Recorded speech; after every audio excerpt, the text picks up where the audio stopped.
Реал Мадрид жеңілді. Атлетико Мадрид бұл жолы Мадрид дербиінде аямады. Хави Алонсоның командасына жалпы не болды? Енді Алматыға кімдер келеді? Жарақат алған футболшылар бар. Осы ойынға шолу жасайық және Қайратпен болатын матчқа да тоқталамыз. Ендеше дәл қазір каналға тіркеліңіздер. Лайк басыңыздар, коммент жазыңыздар. 30 мыңға сәл қалдық. Жетеміз. Сіздер мен біздер болып. Ендеше мен бастаймын, сіздер қолдап қойыңыздар. Кеттік. Бұл спорт ерсін ерікпе. Бұл спорт сіздермен бірге. Испан Ла Лигасының 7-ші туры. Осыған дейін 7 матч қатарынан жеңген Реал. 7 матч деген 6 ойын Ла Лигада, 1 ойын Чемпиондар Лигасында. Ал Атлетико же. Атлетико Мадридтің жағдайы мүлдем бөлек. Бұл команда осы ойынға дейін 9-ші орында тұрды. Және соңғы матчтарын қарасаңыз, Райо Валлеканоны зорға деп жеңді. Оның алдында Мальоркамен тең ойнады. Чемпиондар Лигасының 1-ші турында Ливерпульдан жеңіліп қалды. 7 минутта 2 гол өткізіп алды. Диего Симеоненің сол Ливерпульдан жеңілгеннен кейін, Мальоркамен тең ойнағаннан кейін біраз тағы шайқалды. Қаншама жыл, 10 жылдан аса осы команданы тізгіндеп жүрген бапкер кетеме деген ақпараттар шықты. Өйткені Атлетикоға жеңіс керек, трофей керек, бәсекелесу керек деген сияқты. Және осы Реалмен болатын матч соңғы ойын бірі болып қалуы да мүмкін, және осы ойыннан кейін алып тастау да мүмкін, осы ойыннан кейін тіпті бұған деген сенім мүлдем түсіп кетуі мүмкін дегенде Маркодағы менің әріптестерім, Mundo Deportivo'да жұмыс істейтін группаластарым солай жазды. Енді бұл ойынға, бұл Мадридтік дербиде Симеоненің өзі айтты, біз турнир кестесі бізге тым қызық емес, бізге осыған дейінгі матчтар тым қызық емес, бізге Реал қызық. Реал қызық, біз Реалға өз футболымызды көрсетеміз деді. Келді, матч басталды. Ойын басталды, ойын өте жақсы басталды. Және менде бір түсінбейтін нәрсе бар, ол Хави Алонсоның тактикасы. Хави Алонсо осыған дейін мысалы Ла Лигада 6 ойын, Чемпиондар Лигасында 1 ойын, 7 матч, 8-ші матч ба? 8 ойында 8 түрлі негізгі құрам. Бұл не бітпейтін ротация бұл? Бұл Хави Алонсо деген неге бір тұрақтылық жоқ бұл кісіде осы ротацияға қарағанда? Түсінем, бір позицияда 2 ойыншыдан бар, бірақ Реал сияқты команда ол ылғи Мальоркамен, ылғи Сельтамен, ылғи ол Эспаньолмен, Левантемен ойнай беретін команда емес қой. Реалдың қарсыластары ертең Барса, Бавария, Атлетико, Ливерпуль. Сенде бұларға қарсы кәдімгі сақадай сай 11 ойыншы болу керек. Маусымның басы деп ақтай алмайсың. Уже 7 ойын өткізіп тастаған командада қалай 7 ойында 7 түрлі құрам. Мына матчта да солай. Ауыстыра береді. Ол ауыстыра бергеннен кейін ол қойшы көп болса қой арам өледі дегендей, ол қалай ол ойын піспейді ғой, ол до конца піспейді. Шигі болып тұрады, бір жәрі шигі болып тұрады. Командадан бір ойыннан бір ойын сайын жарақат алып жатыр. Мысалы, мына ойында да жарақат алды. Мына ойында енді былай қарасаңыз, осыған дейін 7 матч ұтқан Реал, мен жеңеді деп ойладым Реалды. Өйткені Атлетиконың ойыны өте нашар еді. Ал керісінше ойын өте басқаша басталды. Ленорман, Симеоненің ұлының берген пасынан кейін паспен гол соғып есеп ашып кетті. Бұл жерде қорғаныстағы қателік және Реал матчты бастала салысымен 14-ші минутта қарқынын Реалдың жаман бастастады.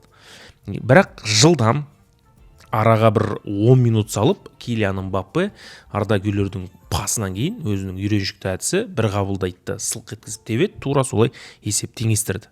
Жарайды, 1-1 ойын өте қызу өтіп жатыр, тартысты өтіп жатыр. 25-ші минутта Мбаппе гол соғады, 36-ші минутта Винисиустың пасы және ардагерлердің голы. Бұл жерде не әдемі? Гол ма? Гол емес. Бұл жерде Винисиустың пасы әдемі. Винисиус мынау қақпаның шетіне қарай барды да, 2 ойыншыны біреуін Магнумға, біреуін Смолға жұмсап жерді. 8-ден кейін салаттарға скидка ғой негізі. Грильға скидка, соған жібере салды екеуін. Біреуін Сушняк, біреуін Гриль деп. Қандай анау пауза деймін да, қандай замах анау тартып қалды, екеуі жоқ. Біреуі кім? 24 пен 14 қой, біреуі Маркус Лоренте ғой. 14-тегі Маркус Лоренте, 24-тегі Ленорман екеуі қол ұстасып кетті ар жаққа. Мынау ортаға пас береді, Арда Гүлерің де кәдімгі ашылып алған, ашуланып алған, допты бір түсті да жерге түскеннен кейін сразу қағып жерді. Ян Облак түк төсдей алмады, енді сол жерде 2-1. Мен осы жерде ойладым, болды міне. Атлетико өзінің күйіне түсті, бітті, шаршады деп. Бірақ бұл ойында Диего Симеоненің бір көзірі бар екен, бір сақа ойыншысы бар. Ол кім? Айтшы. Кім? Ол кім екен? Ол Сөрлөт келді да. Тағы не деп айтам мен осы жерде? Сорлот кеп кәдімгі осы матчқа дайындаған екен бұл ойыншыны. Хулиан Альварес туралы әңгіме мүлде бөлек, оны екінші таймда айтам. Бірінші таймда Сөрлөттің орны бөлек болды. Негіз құрамда алаңға шықты, баспен гол соқты. Есепті теңестіріп кетті. Оған дейін іріп Англия деген қолмен гол соқса да мойындамай қуанып баратыр ғой.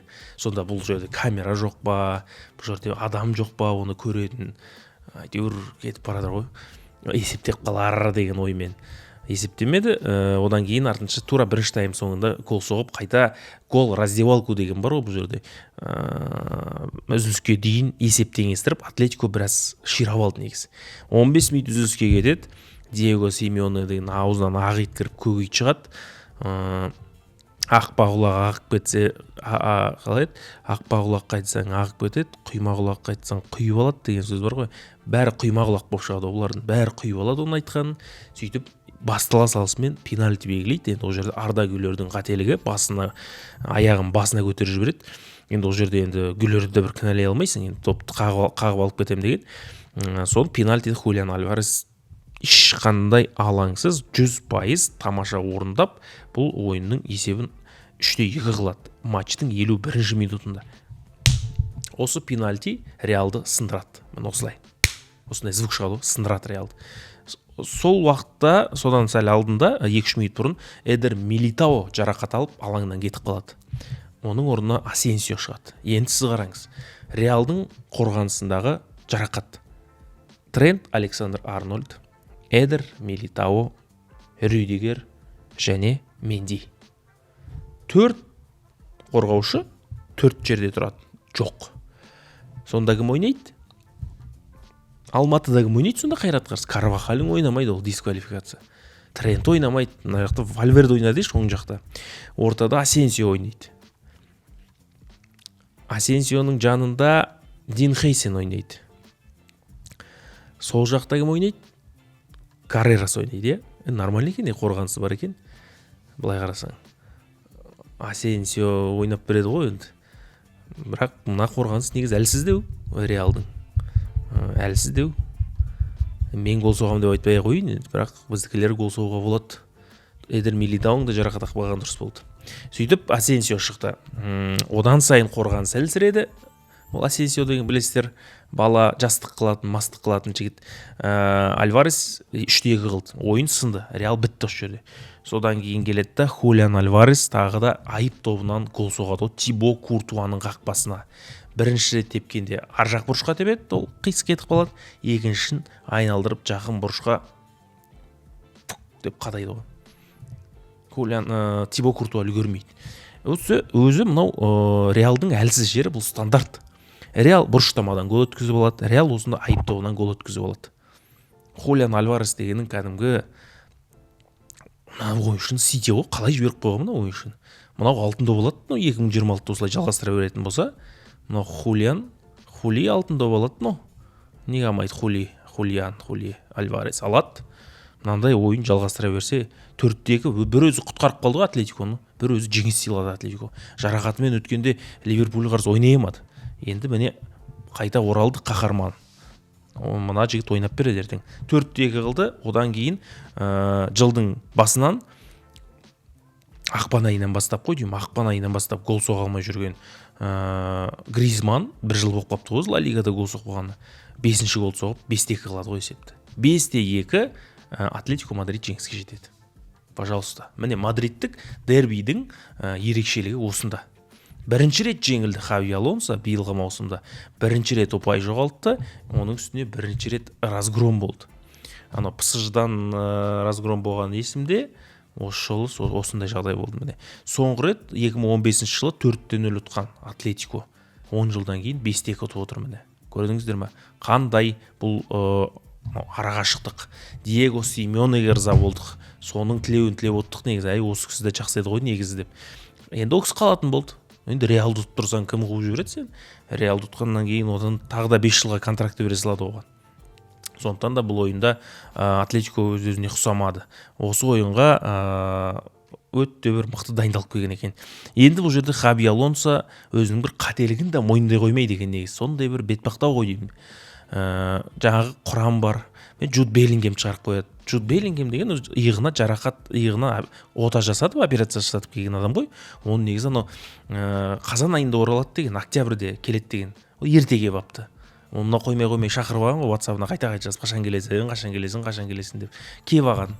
Өткенде 1-2 матч ойнаған. Левантеге қарсы ойнады, Испаньолға қарсы ойнады. Ойнады ғой, ойнады шамалдан. Бірақ олар ойнай бер жай.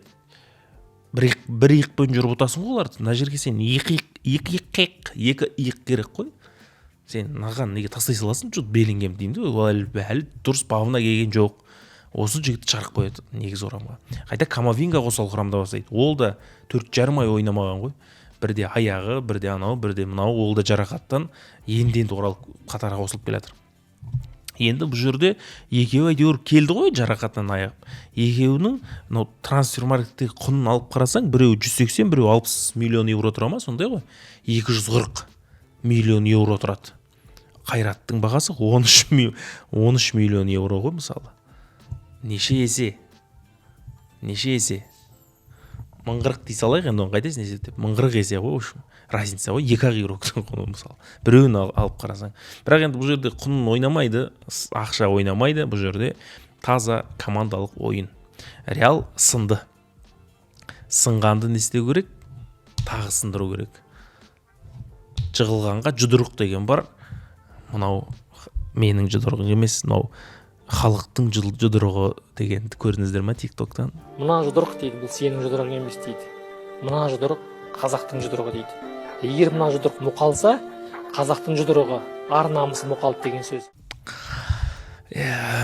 Көре бересің. Халықтың жұдырығы, осы халықтың жұдырығы, қайраттың жұдырығы, халықтың жұдырығы деп жығылғанға жұдырық ұру керек қой Реалды. Әлсіз құрам болып тұр қазір. Настроение жоқ. Қашан ұшатыны белгісіз. Мен қазір Атлетикомен түн ойын біткеннен кейін жазып отырмын бұл видеоны. Олар бүгін ұшпайды, олар ертең ұшады. Кешке қандай құрам ұшатыны белгісіз. Анау академиядағы 4-ші курс студенттерді шақырып алады, қорғанысқа көмекке керек болады. Енді Хейсон бетон келеді, Асенсио бетон келеді, Куртуа бетон ғой. Осыдан кейін олар Ювентуспен ойнайды ғой, қателеспесем Қайраттан кейін. Олар алғашқы 3-4 матчта осыны ұпай жинау үшін барын салады. Олар Мбаппе не үшін тастап кетеді? Олар Винисиус не үшін тастап кетеді? Тастамайды олар. Келеді, бәрін ойнайды, 3 ұпайға келеді. Олар не үшін айылға отыр? Не үшін Хаби Алонсоға сонда позор керек па? Ол жаққа ұтылып қалу деген. Хаби Алонсо өз арқалап келем оларды, 7000 шақырым келеді, бәрі самолетқа отырып алып. Ертең төрде отырады ғой, сықиып көресіздер. Келеді бәрі, ойнайды. Бірақ қорғаныс әлсіз. Оны да айтуымыз керек. Хаби Алонсоның жаңағы бір өз қателігін мойындай қоймайтын, сондай бір бапкер екеніне тағы бір қатесі, мысалы, Мастантуоно оны неге негізгі құрамда шығармайды? Мастантуоно деген ол шынымен ол Реалдың болашақ жұлдызы. Ойнайды бұл футболшы, бұл ойнайды. Бұл бүкіл осыған дейінгі ойындарда кәдімгі команданың бір моторы болған ойыншы. Бірақ дәл осы матчта ол қосал құрамда қалады да, оны қашан шығарады? Оны 59-ші минутта алаңға шығарады. 59-да алаңға шыққаннан кейін оған қарсы біраз тәртіп бұзылады, біраз момент жасайды. Сол Хаби Алонсоның әдеті әйтеуір ротация жасау керек. Анан көңілінен бір шығам, мынан көңілінен бір шығам, анаған уақыт берем, мынаған уақыт берем деп, не болды алмен? 5-2, пожалуйста, 5-2 есебімен қадалды. Енді анау Реалдың фанаттары жазып жатыр.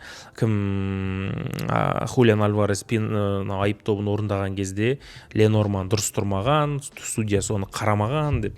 Енді біткен іскен деп айтасың ғой, айта бер. Мен ондайға келіспеймін қазір. 5-2 Реалды мына жерде ешқандай ақтап аламайсың. Родриго да шықты, көмектесе алмады, түктестей алмады қысқасы. Және бұл ойында Атлетиконың қолдаушылары 69167 көрермен келген ғой осы жерге. не деген мықты қолдау болды бүгін. Бәрі гу шулап, кәдімгі қолдап, Симеонені арқаландырып, бүгінгі енді поддержка өте мықты болды.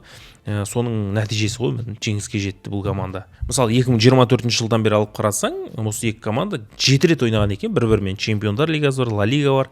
Сонда негізгі уақытта Реал сол 7 ойынның соңғы біреуінде ғана жеңген ғой.